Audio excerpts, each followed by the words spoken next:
All right, it's official. Good day, everyone. So my name is Chick Kelly. I am the professor for this class. I've been teaching economics at the college level since 2003, and specifically for Pierce College since 2006. So for Pierce, I've taught mostly economics, but I've taught some finance classes. I actually taught accounting when I first started. So I've taught a few different classes for Pierce College, mostly economics, mostly micro and macro. All right, so while I'm bringing this up, if somebody told you you're taking an economics class, what is economics? What is economics? If somebody said you're taking economics, what class would you be taking? Angela, you want Would to you? tackle that? Oh, Yeah. I would say, would you consider like a social science or something? Or Okay, good. So it's definitely a social science, right? So there's definitely a social science aspect to that. And that's actually one of the most important ideas because most of the time, I mean, not most, but a lot of times when people start talking about economics, they start talking about, you know, things that they think are economics, which aren't necessarily economics. So economics is really about the idea that on planet Earth here, we only have so many resources. And because we only have so many resources, we have an issue because unfortunately, we have unlimited economic needs and wants. So the issue then becomes how do we go about satisfying the most wants or needs with our limited or scarce resources?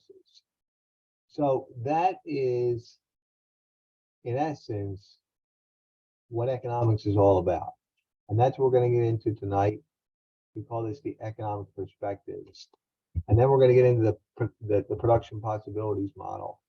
All right, but before we do that, I think for key to our success is for me to share my screen and go over sort of the course and course expectations. So let's do that first, right? So here is our course homepage, which gives you a description of what is economics and then specifically what is macro, because we're going to be studying macroeconomics, right? And we'll get into this idea, the definition, understanding of economics in more detail in a few minutes. But this is our course home screen. And then we go to the inevitable syllabus. So some information that's very important for you people here, whether you're with us live in person here on the Zoom, or you're going to be watching the recording of this. I we got the first thing is my cell phone number up here. So if you need anything related to our study of economics, there's my number right there. You can always use the Canvas messaging system to send me a message, and I do check my messages every day. You can also use the Pierce email system, and I try to check my Pierce email every day. But if you text me, I'll get the message faster. And you can text me anytime, day or night, because my phone is always on mute. So it doesn't matter, you're not going to wake me up, you're not going to bother me. So if you need anything related to our study of macroeconomics, please don't hesitate to reach out. Inevitably, this is your time, your money, your grade. And I want everyone to succeed. So I know this online learning is a little more challenging than the in-person, and the Zoom isn't quite the same as classes. So if you need anything related to our study of economics, please don't hesitate to reach out. All right. So that's the first and most important thing. Then we have your final grade determinant. So this course has been broken into 7 equal weeks of academic responsibilities. All right. So each week you have to accomplish 3 academic exercises. You have a weekly quiz that challenges you to answer multiple choice questions and or other types of questions that are related to obviously the concepts and principles we're covering. That's the first academic responsibility. The second academic responsibility you have are the weekly discussion questions. Now, there are detailed explanations about how to answer the discussion questions on the syllabus here, right? And later on the I'll show you where the on the modules where there's instructions as well. So we'll go over discussion questions in more detail in a moment.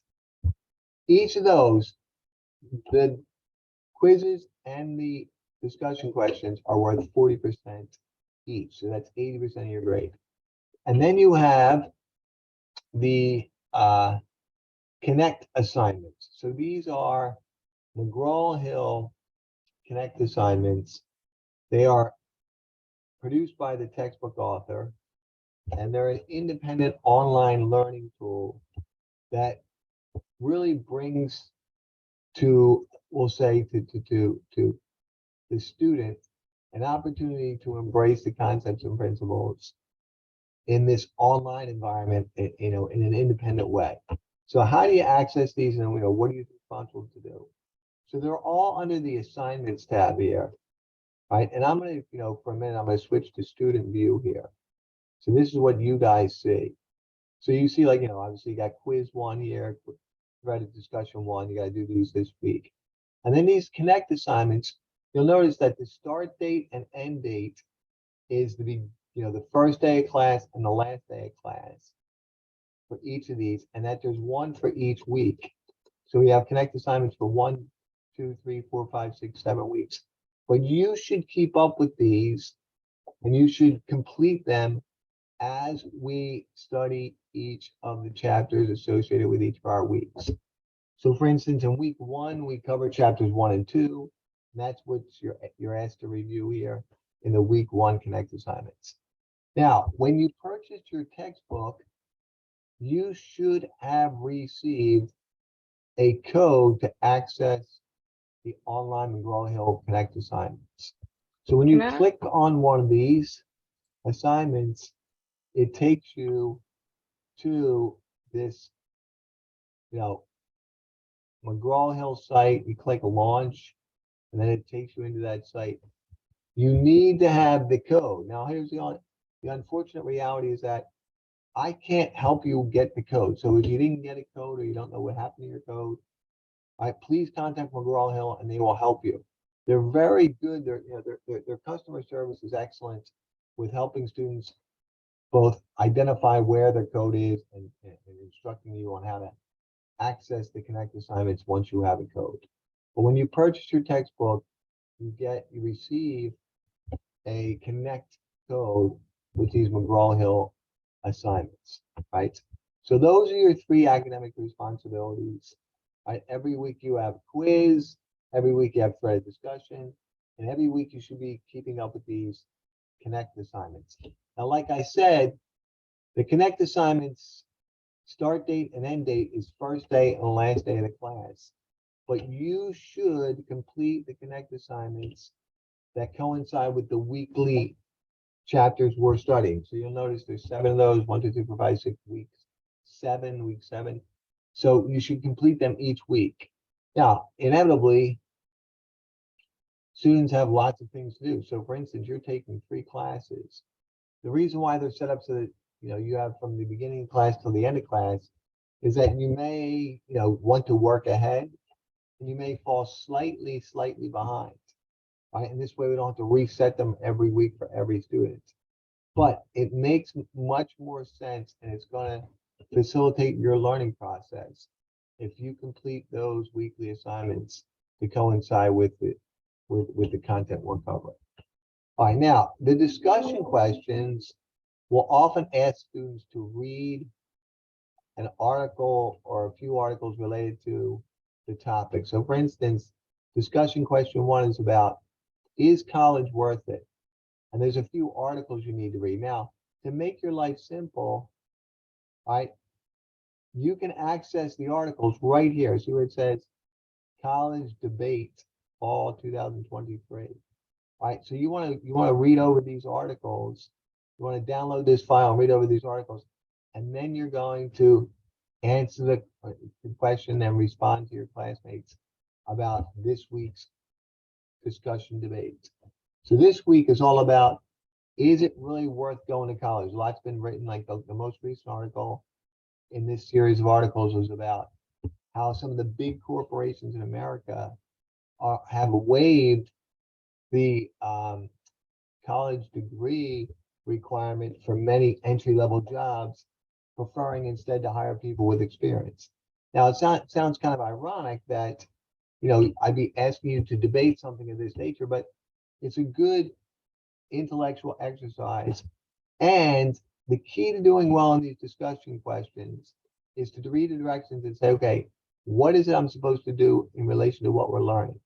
So for instance, this week it says, after you familiarize yourself with the content of the articles, according to the economics perspective, does getting a college degree make sense? Right? Right. That's the question. So what do we mean by the economics perspective? Well, that's what we're covering this week in class, right? The economics perspective.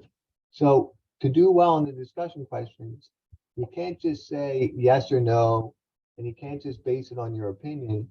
You have to incorporate and include the economic ideas and concepts that we're covering in class into your discussion answers, right?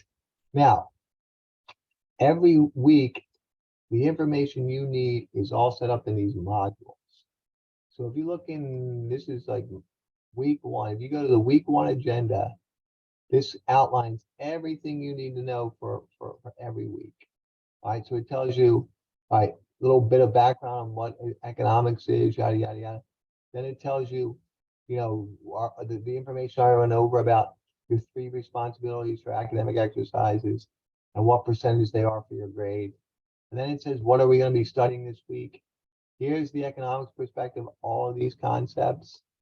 And then the production possibilities curve, production possibility model, which we're also going to cover tonight, right? Likewise, on the module page, you have this document here.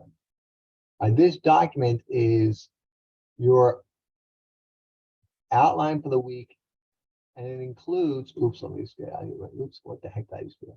It includes lecture notes with practice questions and answers. So I just want to move this so I can see. I already opened up this document.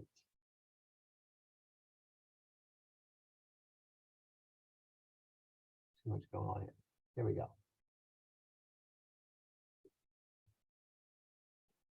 So I already opened up this document. You can see when you download it, this is what the weekly document will look like. All right, it has the same information about what it is you need to cover. It talks about your learning opportunities for the week. Obviously, the weekly Zoom session is an excellent learning tool. If you can't make the Zoom session, I record this and I'll share it with people through Google Drive, right? You should definitely read the textbook chapters this week, 1 and 2, and then review the lecture notes. The lecture notes are found on this document, starting on page, for this document, see what page it is.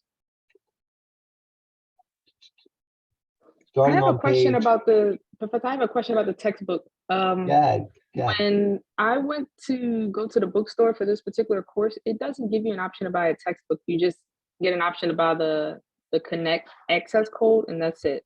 well, Yes, that's okay, what I good. was going to say. So on the Connect Access code, they give you the online textbook. So when you Okay. go into, let me just show you since you asked. Right, so let me just leave student view here for a minute. Because I don't think it'll let me do this. I don't need student view. So when you go to, let's say, click on one of these Connect assignments, and that'll take you to our section. Right, and then that, launch, here we go. But this takes you to our section. But if you go here to home, once you're in the Connect, then you can actually, here's the textbook right here. And then you can read it online. So I guess they don't give you a physical textbook. You can access it there, right?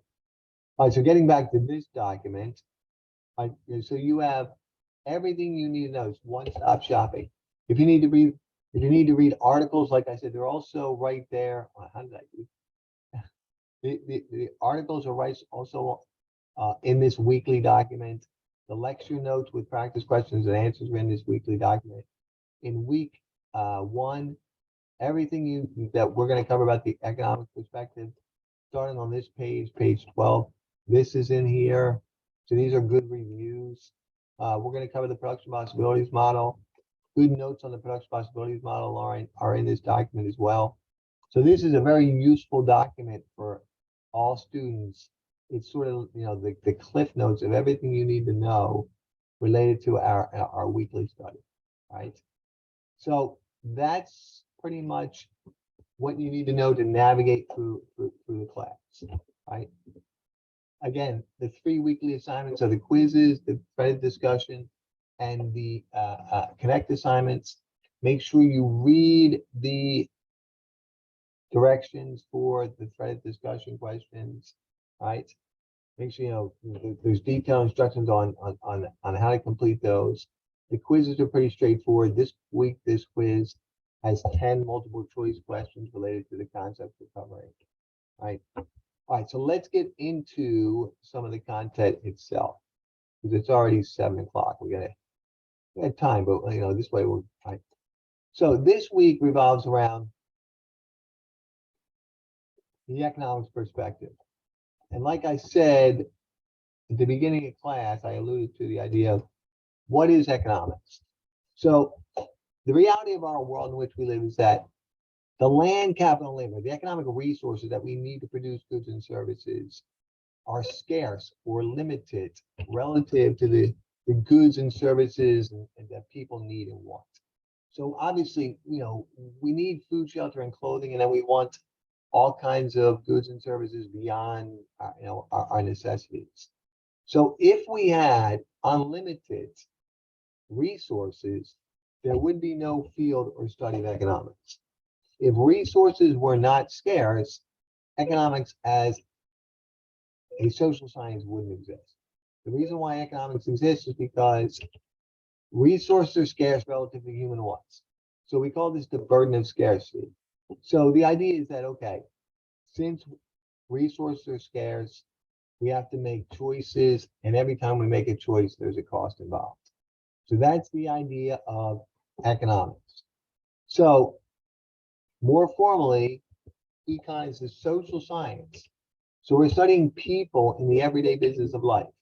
It's a social science concerned with how to maximize, right, the most efficient use of these scarce resources to satisfy as many human wants as possible. Now, something that's very important is that as we go through our study of economics, and then specifically when we get into macroeconomics, every society has 3 components. We have households, which we sometimes call individuals, right? We have businesses, and we have government. So there's 3 components of every society. So we label the households and businesses, we call that the private sector, and we call government the public sector. So when you think about this idea of, okay, economics is a social science concerned with, all right, how do we maximize the satisfactions of human wants by efficiently using those resources to satisfy as many good production of goods and services as possible, we have to remember that every principle and concept we cover relates to not only households or people. When we think of ourselves, it's going to relate to businesses, and it's going to relate to government. So the principles and concepts we covered tonight that we call the economics perspective relates equally to all 3 of those. All right, so let's start going through these because we got a lot to do. So the economics perspective, rational behavior. Adam Smith, Wealth of Nations, 1776. He said people act in their own rational self-interest to maximize their happiness. Now, you think about your own life, right? What decisions do you make on a daily basis where you're saying, I'm doing this to maximize my own happiness, my own utility, my own well-being? One important idea here is that it's not the same as selfishness. I don't know if you guys have kids, but if you have children, you realize, man, I give up a lot of time for my children, and I do it willingly because I love my kids, right? So people that have children, they're acting rationally when they go above and beyond 24/7, 365 to help and take care of their kids, anything their children need, right? So rational behavior and rational self-interest, it's not the same as selfishness.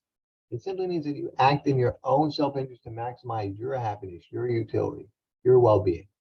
But remember, it applies to businesses and for governments. For business, businesses act to maximize profits, and governments act collectively, hopefully, to maximize the collective utility of all citizens in a country. Now, one important idea, especially when you start thinking about answering this, the discussion question this week, is college worth it? All right, well, is somebody acting rationally when they say they want to go ahead and attain a college degree? Not everybody acts the same. So 3 people graduate high school, maybe one person goes to college, one person gets a job, one person goes in the military. They're all acting rationally. Another big question though becomes what economists call marginal analysis. So this is what I want you guys to do, both of you at the same time, right? Think of something you do on a regular basis, whether it's study, whether it's work out, whether it's household chores, whether it's work at your job, right?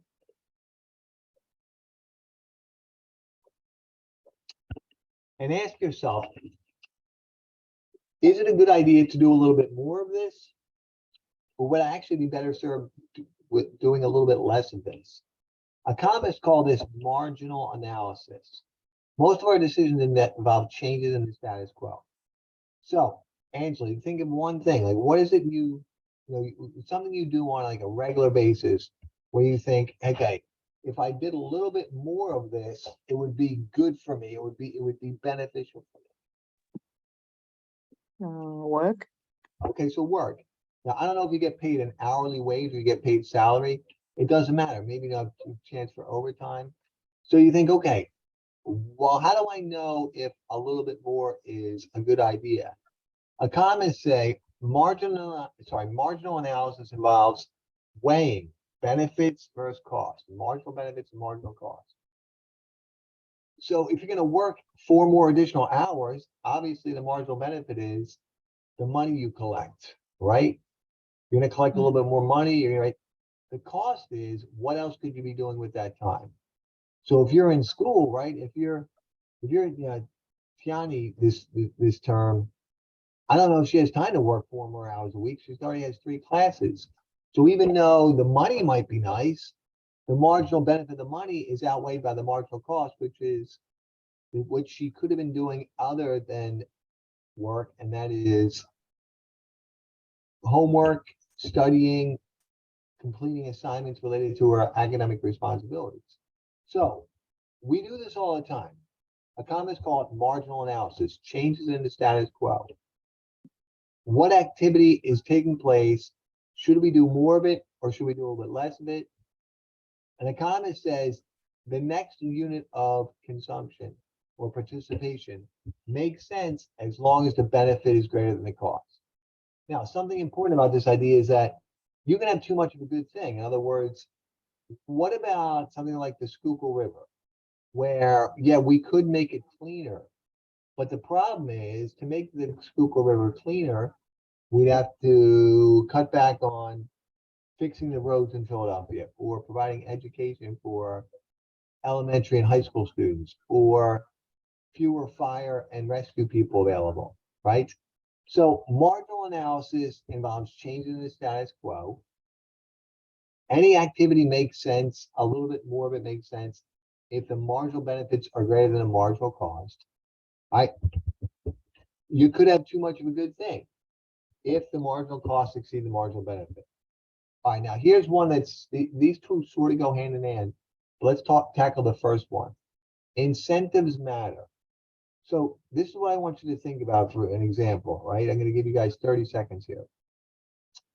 Think about any activity in your life where if they change the rules of engagement, it would change the way you act. In other words, if the rules of how you conduct yourself were to change, you would change your behavior. So I'll give one as an example and then you guys can follow up. So for instance, if the government said that getting a PhD in any subject was free if you already have a master's degree, then I would start taking PhD classes because there'd be no downside, right? Why would I not take the PhD classes? There's no reason not to take PhD classes if they were free.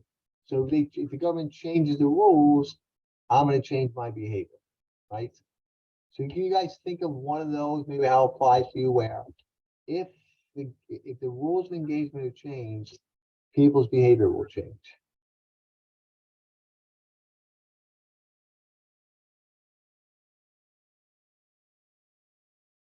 You got one, Angela?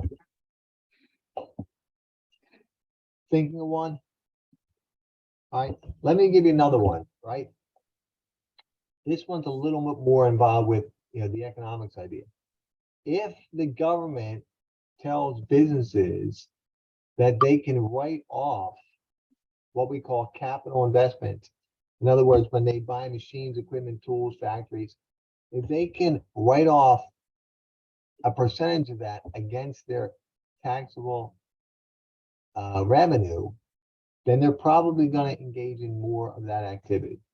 So the important point here from an economic standpoint, if you change the rules of engagement, people's behavior will change. Incentives matter.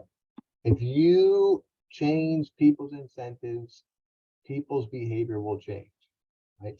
Now, economic events usually don't happen in a vacuum. This last one on this page, economic events create secondary effects. All right, so let's think about this. If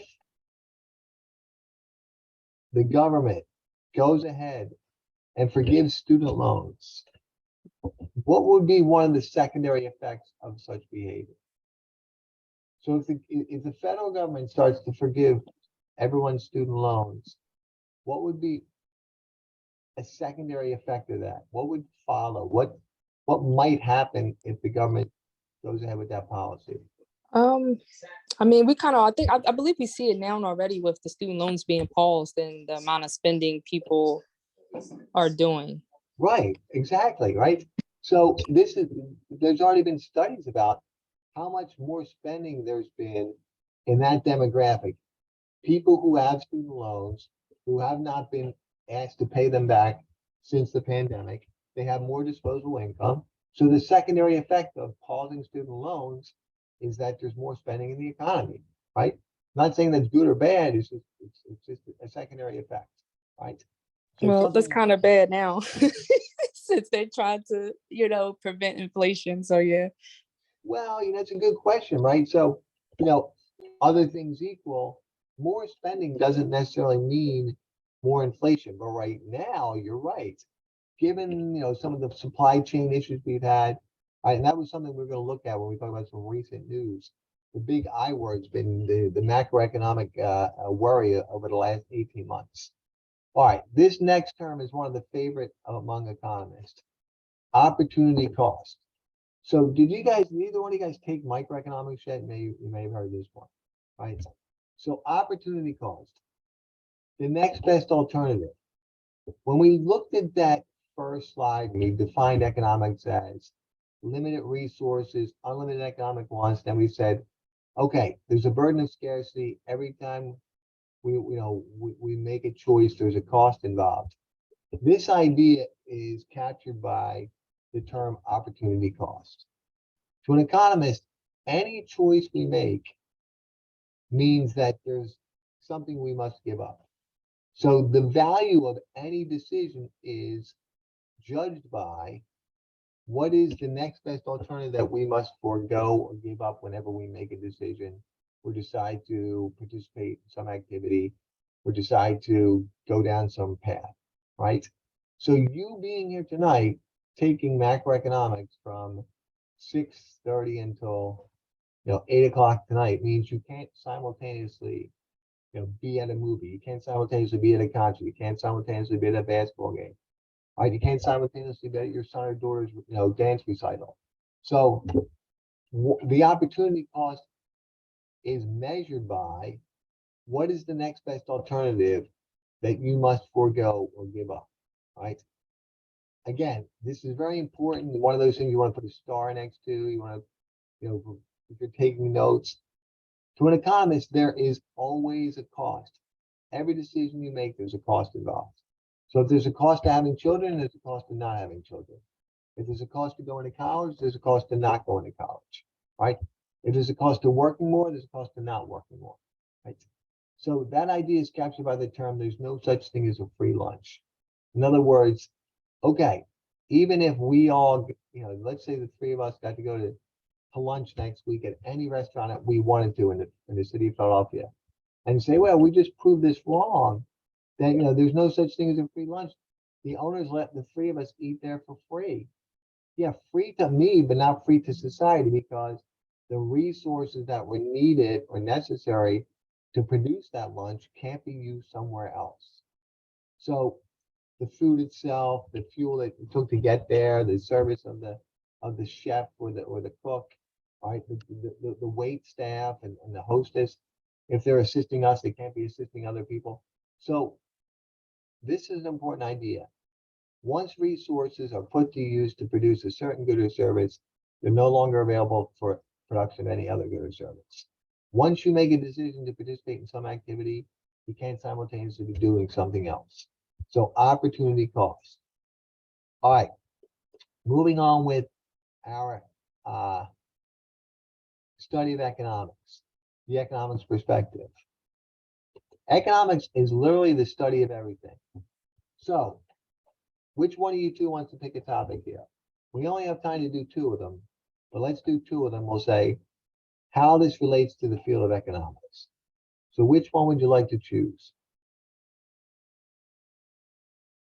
Anyone on this list? I guess energy. Okay, hot topic today, right? So let me ask you this. Is there really and truly a clean energy? I don't think so, because it takes dirty energy to cultivate clean energy. Correct, right? Exactly. Like, so for instance, right, let's talk about solar panels. China, in an effort to raise their international standing among countries that were criticizing them for being dependent on fossil fuels and overuse of coal, decided that they were going to install lots of wind turbines to generate wind energy. Well, where did they get the wood? They needed balsa wood. And what did they do to get the balsa wood? They went into Guatemala, and what did they do? They destroyed ecosystems. They paid local people in alcohol, right? They underpaid them. They were under horrific work conditions. So yeah, at what cost? Right? The cost is they now have quote unquote clean energy, but they destroyed an entire ecosystem of balsa forest in a pristine South American environment, right? Let's think about something like, okay, EVs, electric vehicles, right? They're supposed to be cleaner. Well, how do we get the lithium that we need for lithium batteries? We use diesel powered mining equipment, and we destroy large swaths of land to get the lithium, right? So this is an economics question because it gets right to the heart of resources, scarcity, economic wants, and efficiency, right? So yeah, inevitably, natural gas might be far more cleaner and more environmentally friendly than solar panels when you consider what is it we need to do to get the silicon to make the panels, and the fact that we inevitably import most of our solar equipment and solar panels from China, and China isn't adhering to environmental standards in the production and distribution of either the panels themselves or the extraction of the resources. And not to mention some of the people that work in China work under horrific work conditions, right? So it's a really good economics question. All right, Angela, you want to pick the other one? Healthcare. Okay, so what's the major issue with healthcare? especially here in the United States, but in most other countries as well, given the, I don't want to give it away. What's the big issue with healthcare? Insurance. Believe it or not, that's not the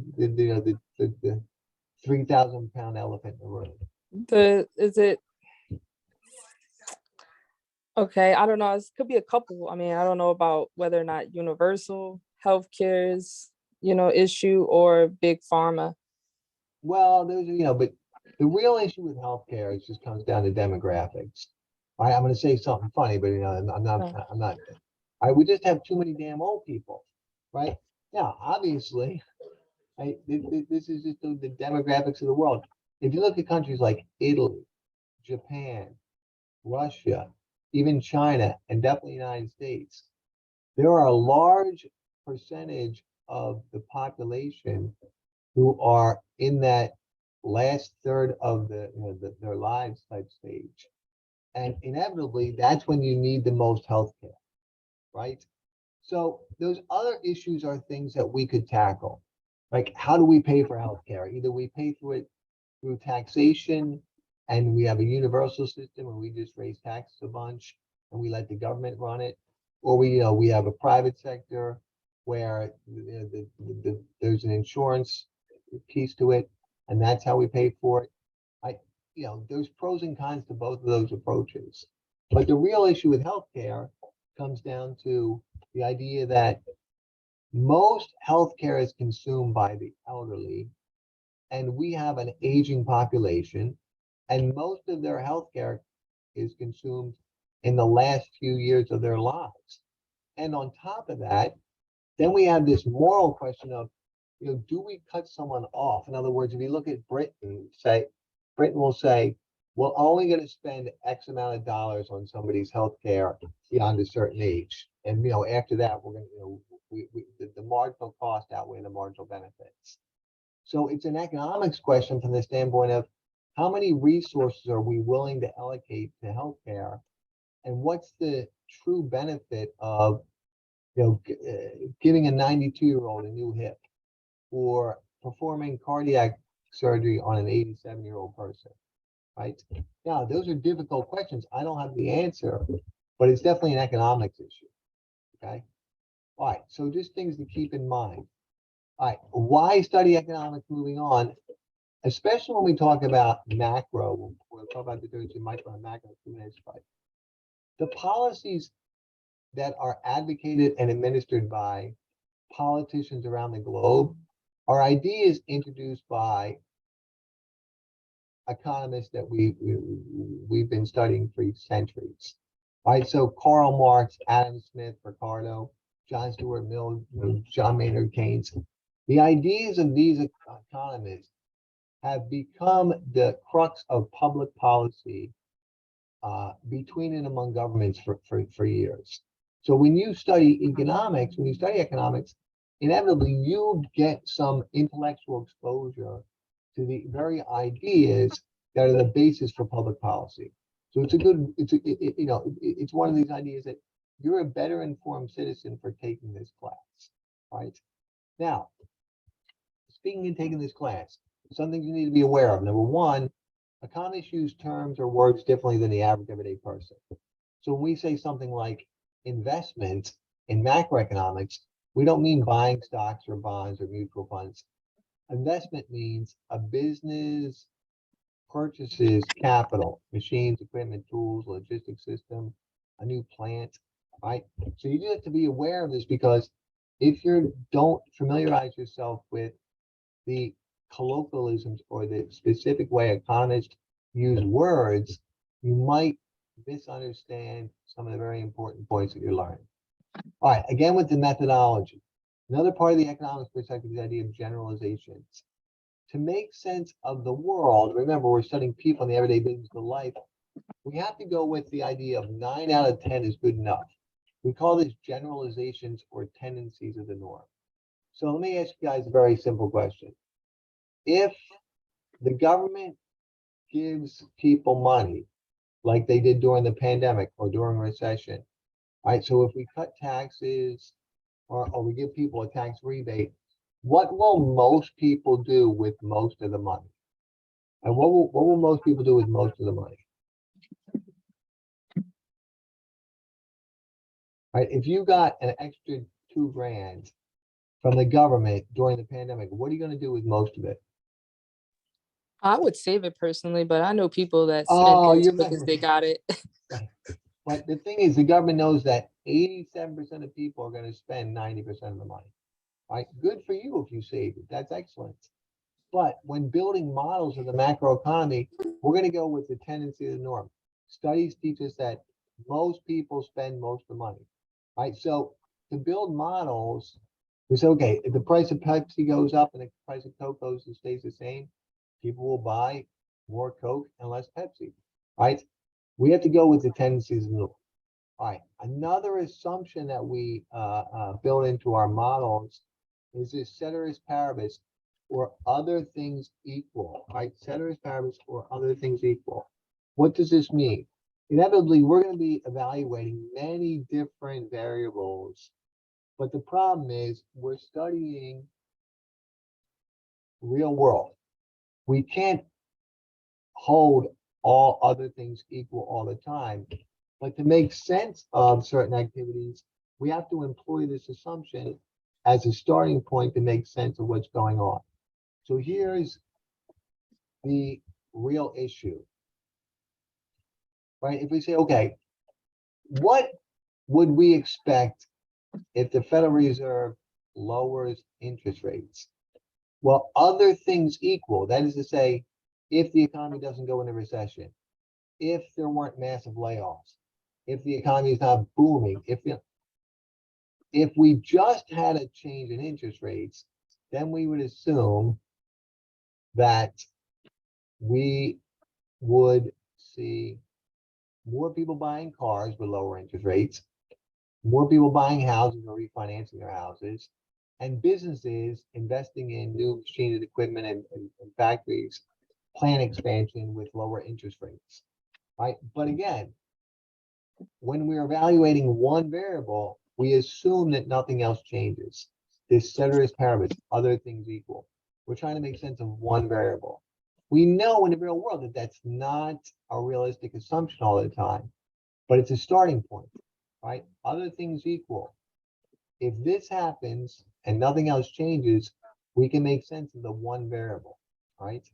Now we're going to inevitably be building models. So our fourth idea here is building models. And the idea is we can't put every single solitary thing into the model. So to build a model of the real world, we inevitably include what is necessary, knowing that there's limitations. But it's like, okay, if you were going to drive from here to California and you didn't have a GPS, you had a map. The map doesn't need to have every Burger King and every UPS store and every gasoline station. Right? You'll figure that out along the way, right? But it has what you need.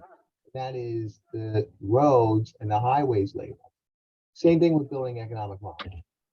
Now, inevitably, there's lots of graphs. Economists loves graphs, and we're going to get to our first graph tonight. We're talking about graphical expression.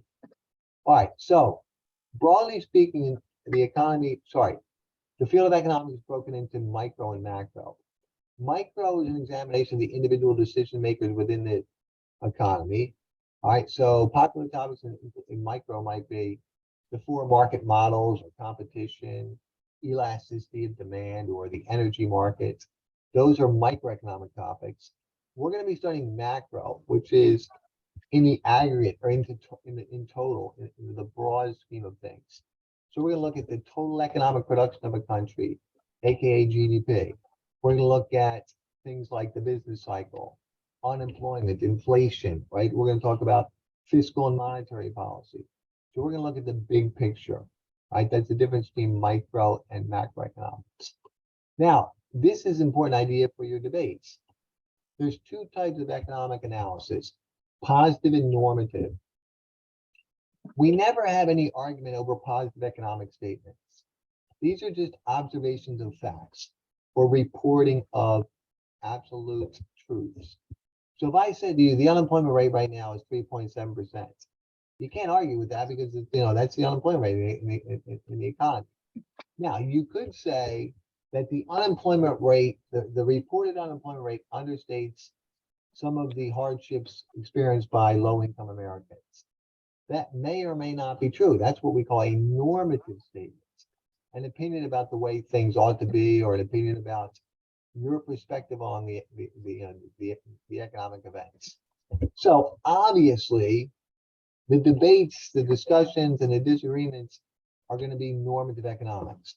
Now, here's the thing. I like to watch, CNBC, the Business Channel, or Bloomberg. And I like when they have somebody from the left and somebody from the right, especially when they're intellectual about their argument and they don't scream at each other, right? Because you'll have two women who both have PhDs in economics, or both have PhDs in finance, or some public, social science, and they're extremely well spoken, and they're articulate, and they're crazy intelligent, and they both sound really good when they make their arguments. But that's what gives economics one of the issues, is that there's a lot of gray area inevitably, right? All right, now we're going to be studying macro. So these are an extremely important part of our introduction here. We call them the 8 economic goals.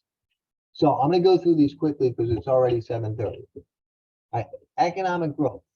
Last year, 2021, I don't think the numbers have been reported for 2022 yet. All right, but maybe by next week we'll have them. But in 2021, the United States produced roughly $23 trillion worth of goods and services. That is what we call GDP, gross domestic product, right? That's what we call GDP, right? That's the statistic, and we're going to go over that in more detail in a few weeks. So on average, the economy grows about 2.7% per year. That's a good economic growth rate. Obviously, when you talk about that burden of scarcity with resources limited, unlimited, human being wants, right? Economic growth is important because it reduces the burden of scarcity, right? The second goal is what we call full employment. That is to say, we provide a job to everybody who wants to work. Now, here's what happens when we go through these goals. We're going to realize that some of them are complementary.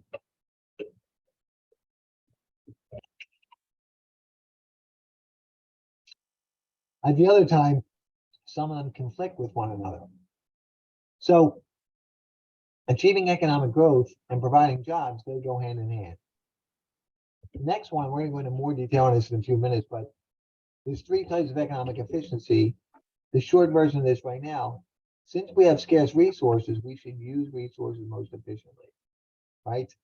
So goal number 1, goal number 2, goal number 3, they seem to go hand in hand. They're complementary, right? Price level stability. What statistic do we hear that you probably heard a lot of this last year? What's the measure of inflation that's widely reported? What do we hear in the news? It's supposed to come out tomorrow, actually.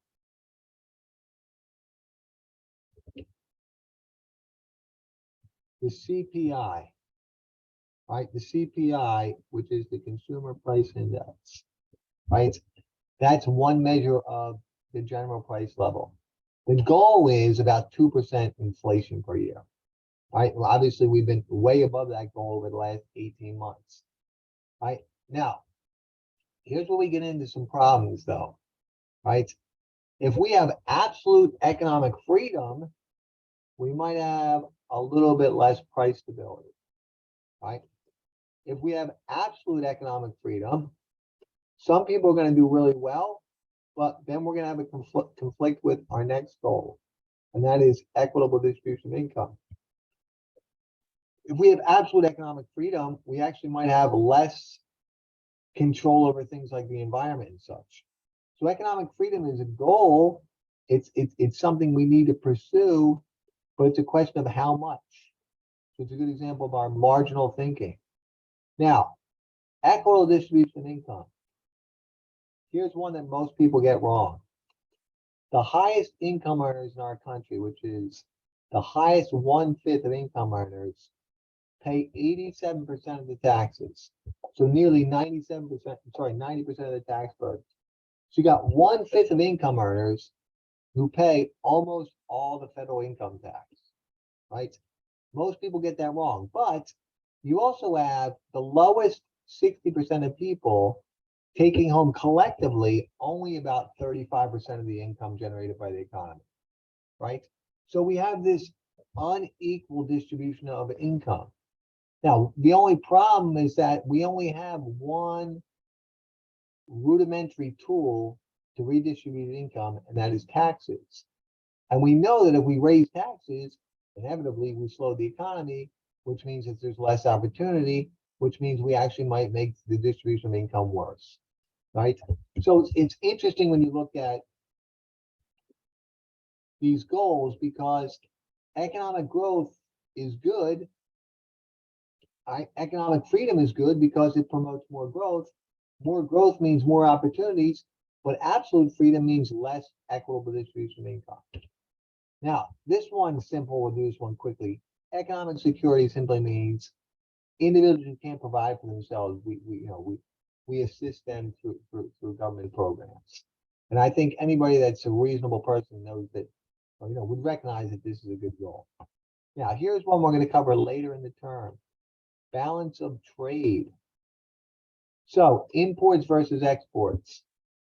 In 2021, when you look at the dollar value of imports versus the dollar value of exports, the United States imported $876 billion more than we exported. So we had a trade deficit of $876 billion. Most of that was with what country? Most of that was with what country? Oh, Ukraine? You talking about the billions? No. Well, No. our trade deficit. Oh, So most of our trade deficit is with what country? China. Correct, right? So of the 876 billion, right, 341 billion was with one country.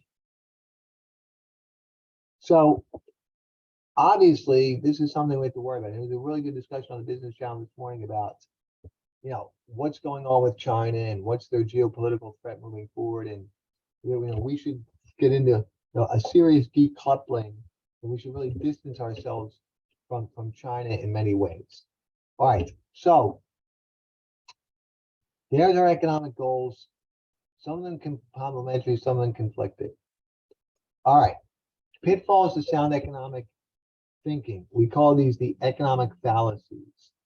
The first one, the fallacy of composition. It goes something like this. What's good for the individual is good for the group as a whole. Remember, this is an economic fallacy. This is not necessarily true. All right, so what is good for the individual is not necessarily good for the group as a whole. I use this all the time when I teach my St. Joe's class. Last term, I had 40 people in the class. All right, and I'll give you a practical example of this in a moment. Let me go over the classic example first. So, a farmer grows blueberries, and the farmer has tremendous season. We call that a bumper crop. So their output is beyond expectations. Their output is beyond expectations. So they think they're going to make a killing when it comes to selling their blueberries. The only problem is when they get to market, they realize every farmer, every grower had the same experience.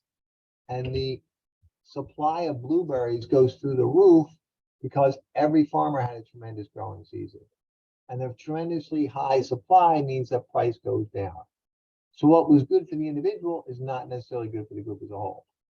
Now, my example in macroeconomics class at St. Joe's is that inevitably I tell students they're not permitted to use cell phones in class, right? So obviously one of them will try to use their phone. And I say, look, there's an example of the fallacy of composition. All right, for you, you think it's good, but imagine if everybody took out their cell phones, right? It would be bad.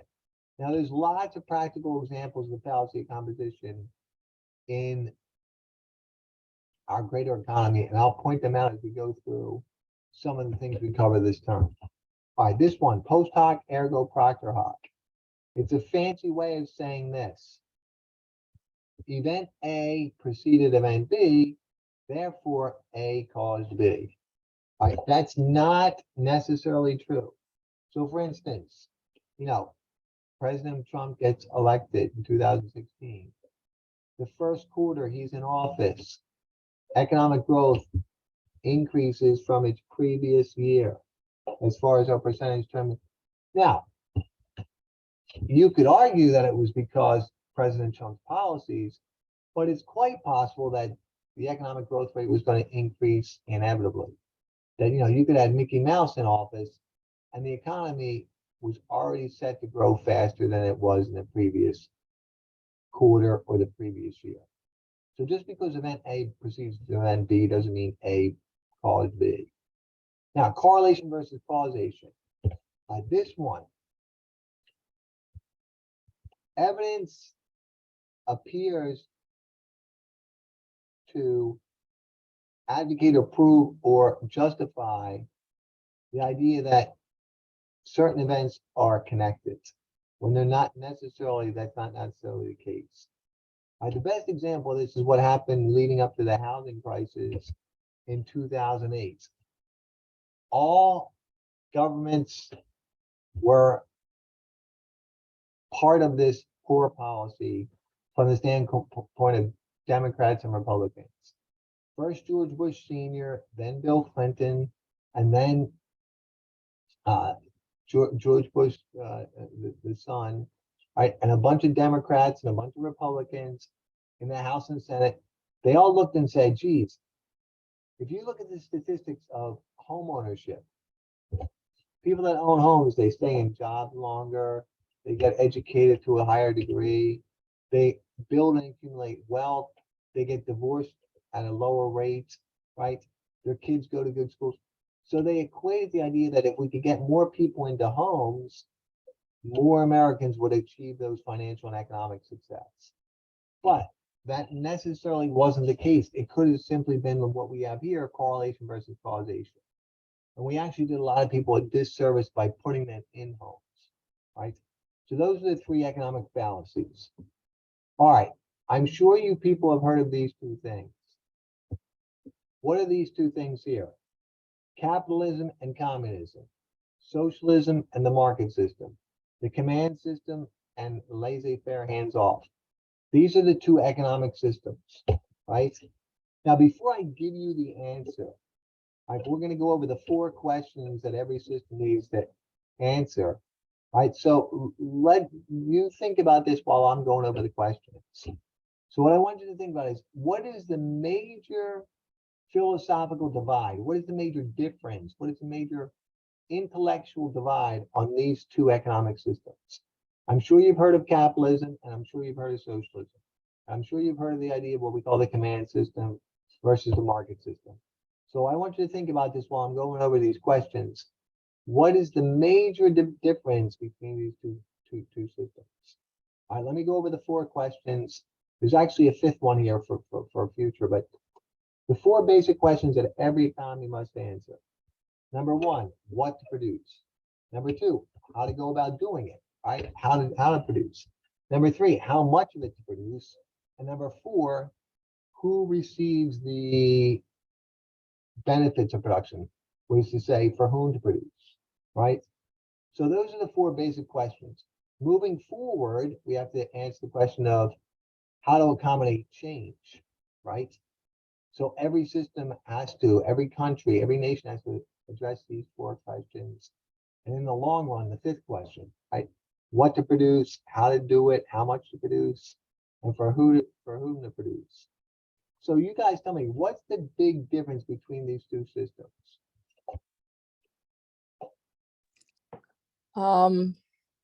If I'm not confused, I think communism, we're talking about socialism and communism, right? So the difference between this It's one, about resources. Oh, you're talking about the first one? Yeah. good. The, So the difference between the command system, aka socialism, and the market system, right, aka capitalism, right, is exactly what you just said. Who owns or controls the economic resources? So when you think about the definition of economics, limited or scarce resources, unlimited economic wants. Okay. The major difference, the philosophical divide between these two systems is who controls the means of production. Under pure laissez-faire capitalism, we have private ownership of economic resources, right? Under the command system, we have central government control of the economic resources, right? And that's the major difference between the two. Now let's get into some of the specifics a little bit of these two systems, right? So 1776, Wealth of Nations, Adam Smith writes this book, and he writes about the invisible hand, and he writes about the idea of private ownership of economic resources and markets determining what to produce and how to produce, how much to produce, for whom to produce, right? And the idea is limited government, hands off, laissez-faire. The idea of letting the private sector decide the four economic questions. The government should only provide for private property rights and for a legal system, and let the market determine the rest of the outcome. And the benefits of this system: economic efficiency, innovation, right? What we call consumer sovereignty, the idea that households with their dollars vote on which goods and services become popular and necessary, and therefore resources flow towards the production of that type of output, right? So that's the idea of market-based capitalism. Private ownership of economic resources, limited governments, market decides through the rationing function of prices and the invisible hand what to produce, right? And it drives efficiency and innovation.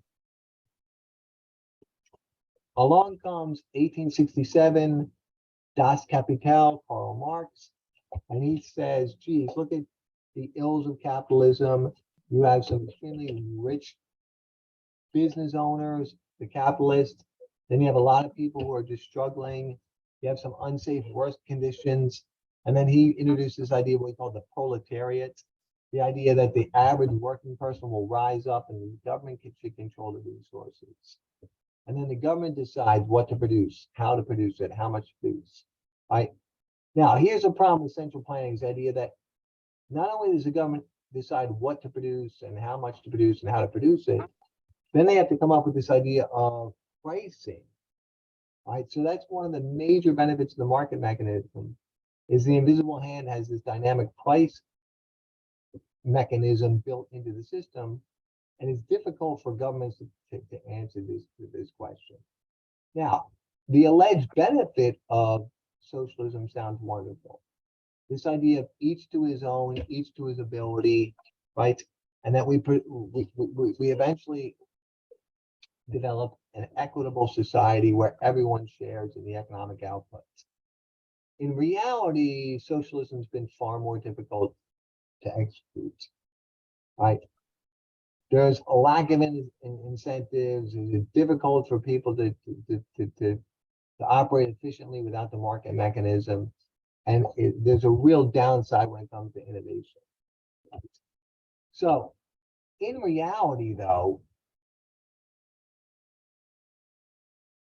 neither one of these systems exists in its purest form.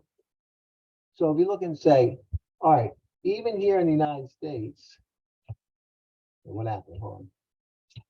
Sorry, my computer's going haywire. Let me just go back to the slide.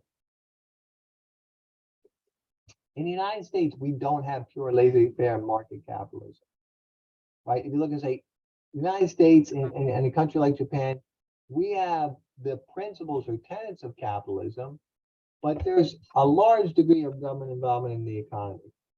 So we have what's called a mixed economy. We are built on the principles of capitalism, but inevitably there's a decent social welfare state that's now operating within the framework of market system. And even the former Soviet Union and today's North Korea, they're not pure communism. They're not pure socialist systems. It's not the government deciding every question about what to produce and how to produce it and how much. Because inevitably there's market concepts and principles built into every system, right? Now, the interesting aspect of this chart is to say, okay, well, the European countries are a little bit less than the United States, right? They're capitalist leaning countries, right? But the one that's really interesting here is China. Now, the good debate, and this is where I got to be honest, for somebody who studied econ and has an MBA in finance, you know, they discussed this morning. When China reemerged from its economic hibernation in 1978 and decided to re-engage the global economy and decided that they were going to institute some market reforms, what do you think the rest of the world hoped would also coincide with China's reemergence into the global stage and spreading wealth among the, you know, the 450 Chinese that we call middle class? What did we hope would coincide with the economic revolution or the economic advancement of China? What did we also hope was going to happen? So if you look and say, okay, 1994, Bill Clinton, he's the one that signs the agreement allowing China to join the World Trade Organization. In 2001, they get full-fledged membership. So over the last 25 years, what were Western democracies hoping in terms of China, not just as far as their economic development, what were we also hoping would coincide with these, their participation in global markets? Why do we think that was going to be a good thing?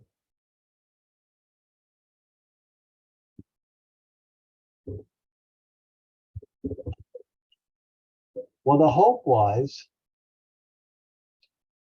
that China would inevitably adopt humanitarian advancements, humanitarian rights, better, safer work environments, a more liberal society, a more open society. Unfortunately, that hasn't happened. In many ways, it's gotten much worse over the last 10 years, right? Okay, just another good reason why studying economics is important. So we went over all these, except we didn't go over this one here, voluntary trade. So this one you might want to include in your answer, maybe not, when you talk about how does the question of is college worth it relate to the economic perspective. Make sure you hit on as many of these ideas as possible. Voluntary trade, something we're going to cover in more detail later, easy enough to explain now, right? Whether you're talking about two individuals or two countries, economists believe that because resources are limited or scarce, it makes sense for people inevitably to concentrate their economic efforts into producing a good or providing a service in which they have what's called a comparative advantage. So for instance, Lucy's a lawyer and I'm an administrative assistant. Better that she provides legal services and I work as a administrative assistant. She hires me, right? I get paid. She can concentrate her efforts on her expertise as far as litigation, and we're both made better off. Right? That idea of comparative advantage, but specialization in trade, it also applies on a more macro scale between two countries, right? So these terms all together make up the economics perspective. That's everything we just covered. So this is slide number 28. So when you answer the discussion question, you contribute your ideas, when you construct your thoughts, be certain to incorporate as many of these ideas as possible. All right. Most of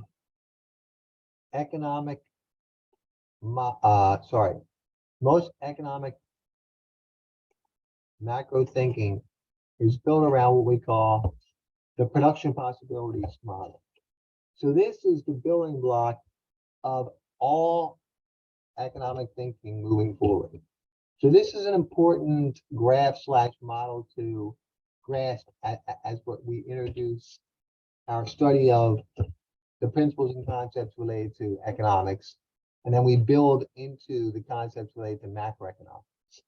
So what we're going to do here is we're going to quantify a lot of the ideas we talked about qualitatively last few, say last 40 minutes or so.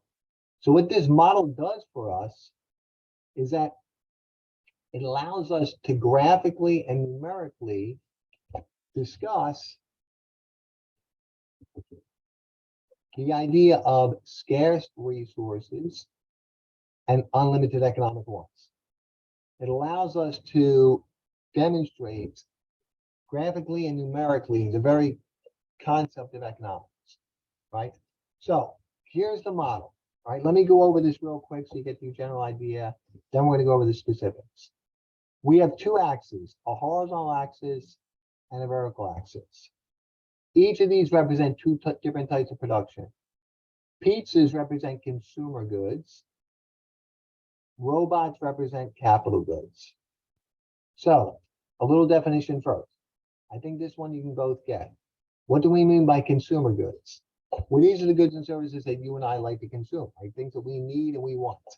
Right? We need heating and air conditioning for our homes. Right? We need food. Right? We need healthcare services. We need internet service, right? So all of that's contained here on the horizontal axis. So pizzas represent consumer goods, and consumer goods satisfy economic wants immediately and directly. Robots, these are industrial robots. These are capital goods, the manufactured aids and tools that are used in the productive process, okay? And capital goods satisfy economic wants indirectly and over time. But we need some of both, right? We need some consumer goods and we need some capital goods. So what does the graph do for us? This curve, the production possibilities, this curve shows us for the time being, what are our options as far as potential production?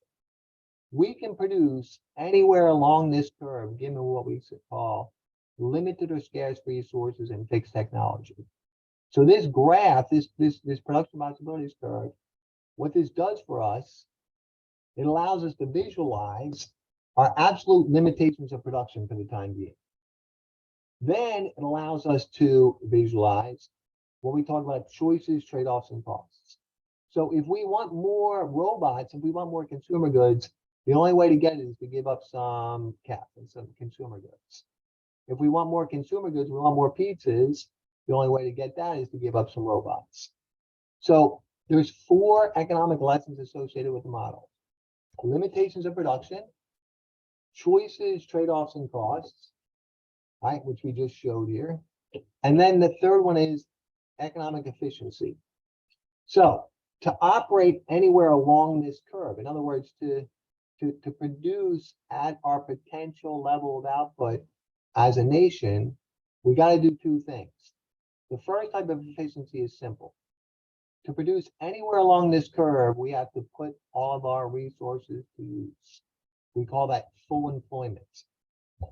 We also have to produce goods and services using the least cost method of production. In other words, we have to put forth the least amount of resources necessary to make anything. All right, so I know it's getting a little bit late in the night here. We got a little bit more to cover, but I'm going to give you each a simple question, all right? Johnny, I'm going to ask you one. A ceiling fan, all right? So you think about all the economic resources that go into a ceiling fan. All right, and you can, I know they're different prices, but a ceiling fan, when you talk about, there's some land resources, there's some labor that went in there, there's some machinery that we use to make it, all right? You think about that one. All right, and then Angela, I'm going to give you something a little bit bigger, all right? For you, I'm going to say a 50-inch flat screen TV. All right, again, land, capital, labor went into making these. So here's your question. Your best guesstimate. What's the dollar value of the resources necessary to make those respective products? if you add up the dollar value of the land, the capital and labor that goes into making a ceiling fan and a 50-inch screen TV, what would be your best guesstimate on how much it costs to produce one of those items? What do you think? I don't know. I mean, I know the cost can't be more than what it actually is to sell the item, Okay, right. because they would have to make money off of it. I don't know the average price of a ceiling fan. I was looking at one to put in my house. Just And that was like give me your best guesstimate. I don't know. I'd say about $50 collectively. Okay, right. So we're talking about a pretty nice one, like one of those Hunter ones, and it's got a lifetime motor, and we're guaranteeing. Yeah, I think that's a good guess, right? So like a nice 48, 54-inch. So it takes $50 worth of resource. So productive efficiency says this: if it takes $50 worth of resources to make that ceiling fan, I don't use $52 worth of resources. That would not be productive efficiency. Productive efficiency says use the least cost method of production. It doesn't mean make stuff cheap. It means use the least cost method of production. So productive efficiency, use $50 worth of resources to make that fan. All right, now, Angela, you got the what?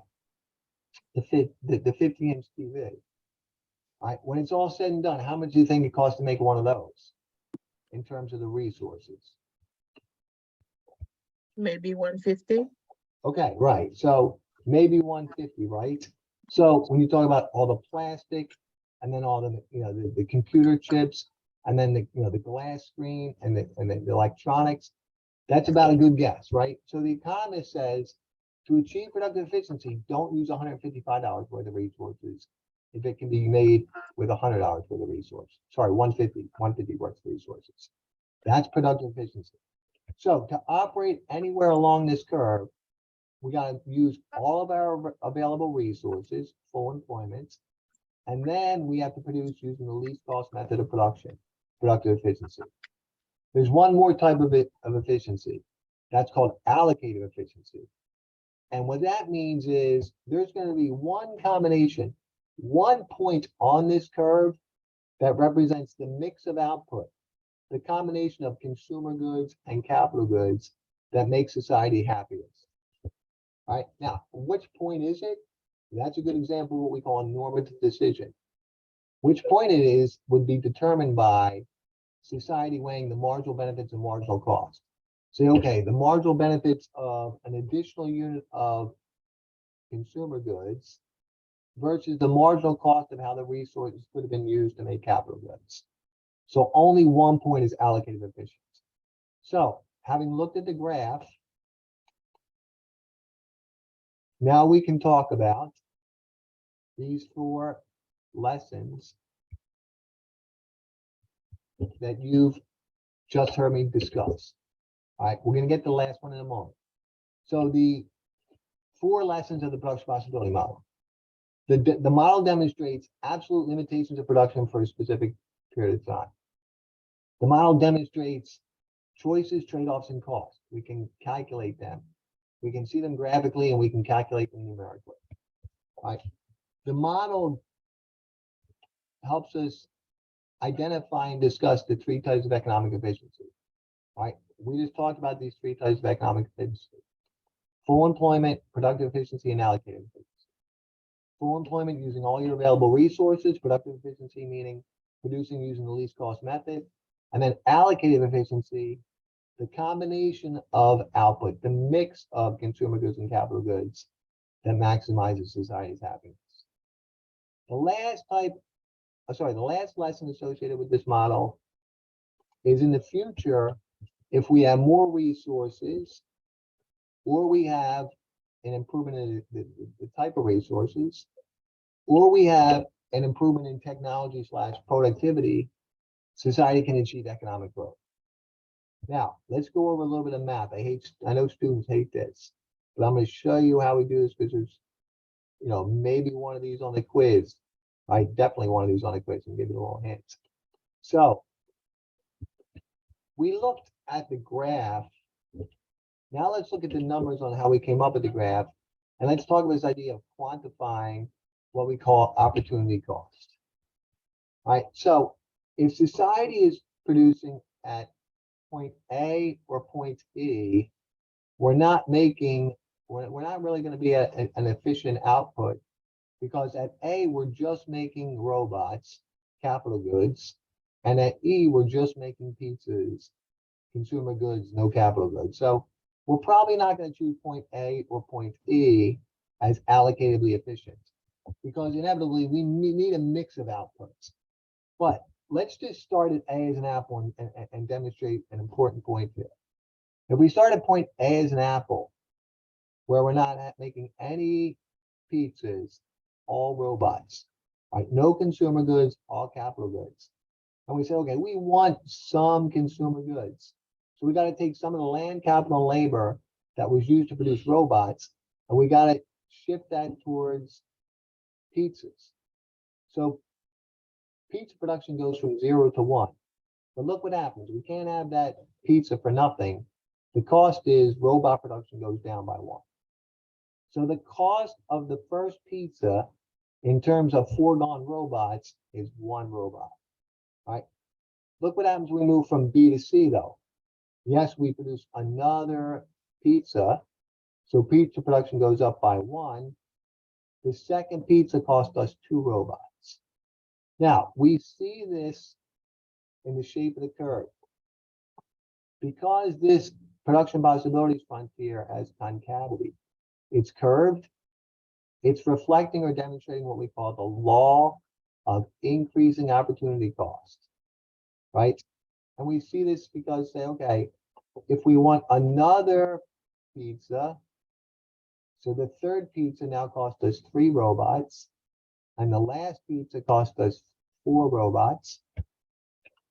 Every successive marginal choice cost us more than the previous choice, right? The first round of pizzas only cost 1 robot, the second cost 2 robots, and so on and so on. We call this the law of increasing opportunity cost. The reason for this is because the resources that are necessary to produce these 2 types of outputs are not readily adaptable or shiftable or changeable in the short run. So think again, okay, lots of people employed making capital goods right here. And then we want to shift some of those resources into making consumer goods. We're going to have to take down a factory. We're going to have to reconfigure some of the productive process to make some completely different type of outputs.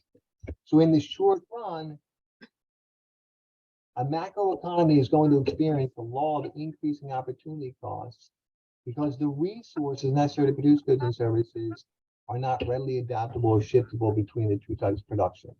Now, let me show you this. It doesn't matter if we move from A to E, so from robots towards pizza production, or from E back to A, right? From consumer goods, pizzas back towards robots. The law of increasing opportunity cost is going to exist either way. But here's something you should write down if you're taking notes, right? How to calculate opportunity cost correctly. So if we start at E as an elephant and say, okay, what's the cost? In other words, we went from 0 robots to 4 when we move from E to D, and to get those 4 robots, we had to give up 1 pizza. Each robot cost 1/4 of a pizza. Now, how did I get that? Always put whatever you're getting. In other words, if you're calculating what's the opportunity cost of robots. Okay, well, we're going to get more robots. Put that on your denominator, the bottom of your fraction. Whatever you're giving up, put that on your numerator, the top of your fraction.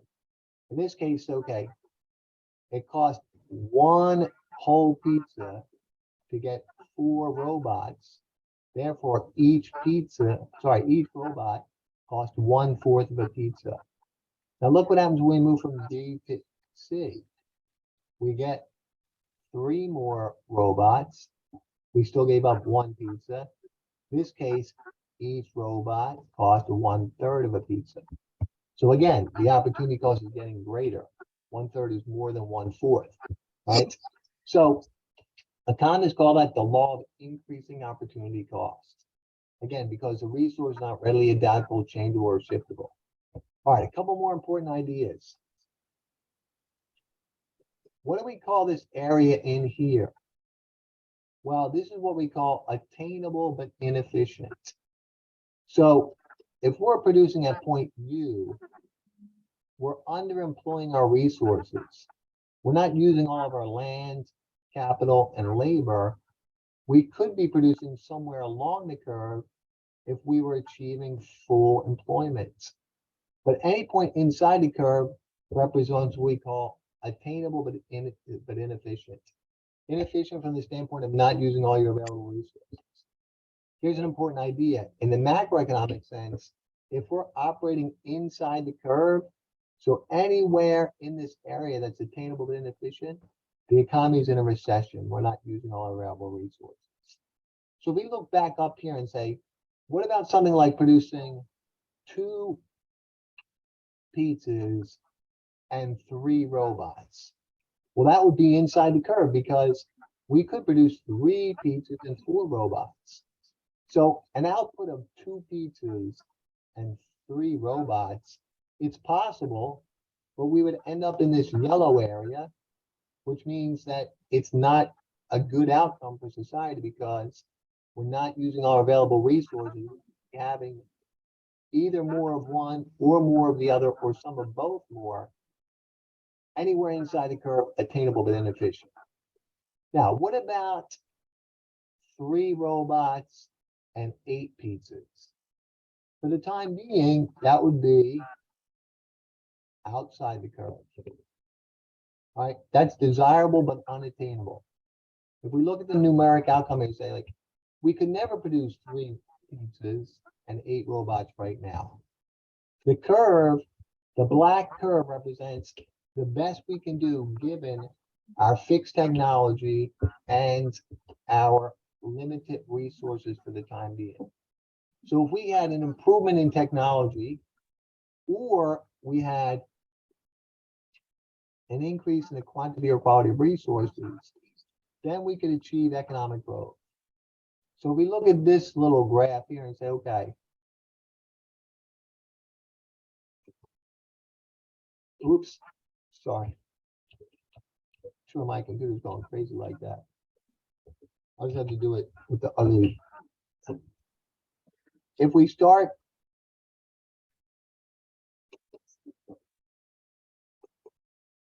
on this curve here, A, B, C, D, E, that's where we are today. In order for us to shift the curve to the right to achieve economic growth, our 4th lesson from the production possibility frontier, we need either more resources, better resources, or an improvement in technology, right? That's how we would achieve economic growth. Now, last 2 ideas for the evening.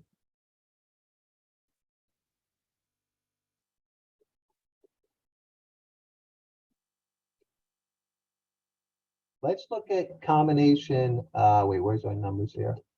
There we go. Let's look at B as in boy versus D as in dog.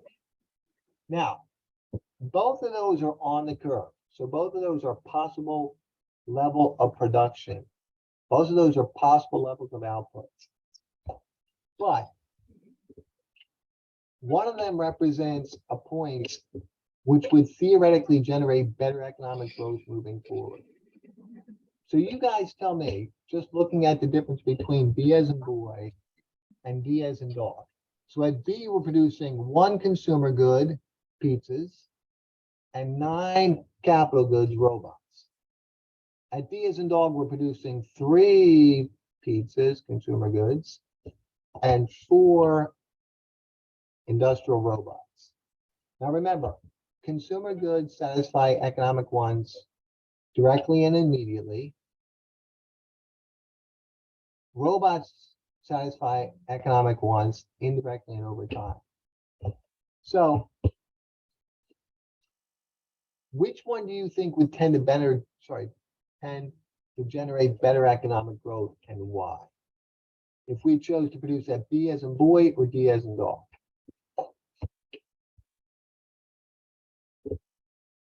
Which one do you think would be better as far as economic growth in the future? Guess, you guys want to take a guess?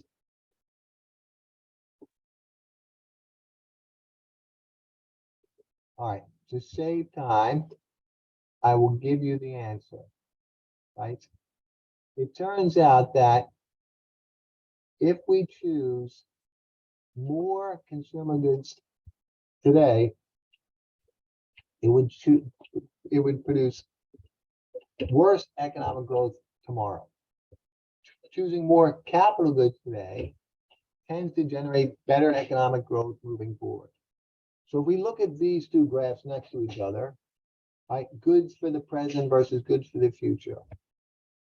Remember, goods for the present are our consumer goods. These are our pizzas.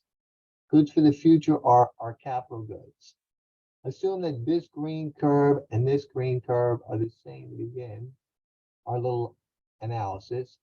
This society chooses to allocate more resources towards pizzas, goods for the present, consumer goods. This society chooses to produce a little bit further up towards capital goods. Theoretically, our society on the right, other things equal, there's our little assumption, would generate better economic growth moving forward. All right, now, audience participation. You guys ready for the last question? All right, assuming you're still with me. Let's look at this curve here. All right, Angela. Point A represents all civilian output and no military goods, right? Tiani, point B represents the opposite. All military production and no consumer goods and capital goods. So what we've done is we've constructed a new production possibility frontier. On the horizontal, we have military output. On the vertical, we have everything else, consumer goods and capital goods. So we can call that civilian output. Everything except military output, all right? So what does X represent then? If A means all civilian production and B means all military production, what does point X on this curve represent? He has both. Right, it means we put half our resources towards military output and half of our resources towards everything else, consumer and capital goods. All right, here's your question for the night, right? And don't look it up on your phone or whatever, don't cheat, listen. Let's try to do this without, on our best guesstimate. Where are we as a society today? In other words, all right, we'll put R for reality, right? So are we up here at 95% civilian output and only 5% military output? Or should we put R over here, 95% military output and only 5%, consumer and capital goods? Or should we put R where X is, 50-50?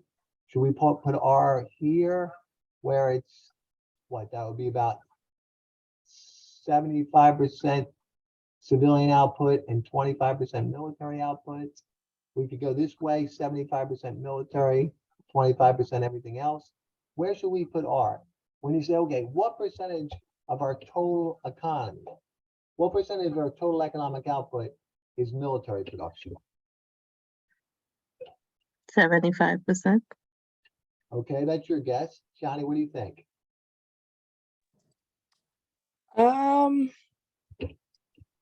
I guess I would probably go split, maybe half and half. 50-50, okay.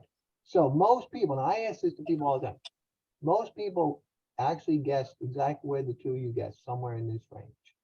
In reality, it's all the way over here. Only 3.5% of our economy is military production. It's about 15% of our federal budget, right? Now, we do spend a lot on military output. It's about $900 billion. But it's 900 billion of the 23 trillion we produce in total. So it's a good economic lesson as far as the Bucks Possibility Frontier. All right, so until next week, you guys have to take care of the discussion question. All right, You have to take care of the quiz, and you should tackle those Connect assignments. All right? Any questions before I let you go for the evening? No questions. Okay, do not hesitate to reach out if I can be of any assistance with anything. Happy to help in any way I can. Have a good week. I'll see you guys next week. Alrighty, you too. Thank All you. right, Take you care. too. Bye.